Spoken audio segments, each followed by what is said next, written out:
Hi there.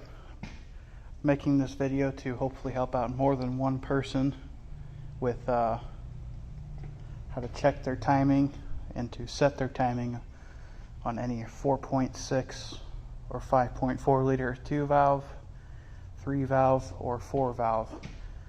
I've done this method on all the above many times, never had any issues.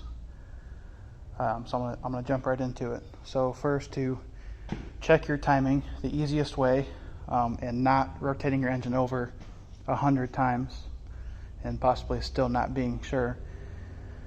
The easiest way I found is to count the links. And before I get into all that, I'm going to show you this chain that I have here. To properly set the timing on the 4.6, what I've always done here is I've laid the chain out completely flat. So I have an end link here and an end link here. If I had a highlighter or a Sharpie or something, or a paint marker is what I would usually use, I would highlight this right there, make it colored, and the same right here.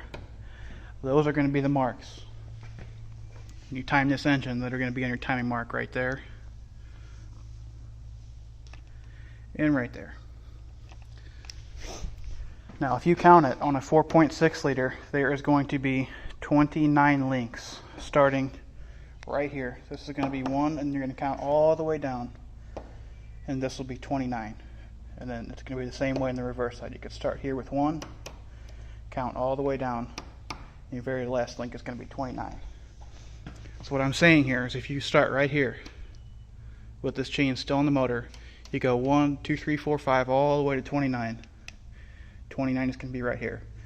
If it is not 29, your timing has jumped, or wasn't timed properly. Now this is only true for a 4.6. The 5.4 liters have longer chains. Off the top of my head, I forget what the count is, but I believe they have 2 to 4 additional links, but it's the same method. This particular motor has some timing issues, that's why it's apart, but it still serves its purpose for this video. Now to set the timing, first thing you want to do is stick your harmonic balancer on. This right there is top dead center. I never time it off of that. Some people do, I don't. I go back over here. This is cylinder safe mode. This puts all of your cylinders below deck. So in the event when you let this chain go and the valves come down, they're not hitting pistons. And it will still keep your timing marks on the chain. What I mean by that is this doesn't rotate all the way over here where it's impossible. You gotta guess where the chain's gonna go. So once it's set over on cylinder safe mode, you don't move this at all. This stays right here. Take it all apart, and you start with this inside chain right here. You take those highlighted marks that I showed you, then you put them on your time marks, and then you put your tensioner on. Actually, this one goes on first before your chain, so you put that on your chain, and then you get your tensioner and your oil pressure tensioner on, and then you repeat that over here, and you do that. Now one thing I do, once I have the chain set, where'd it go?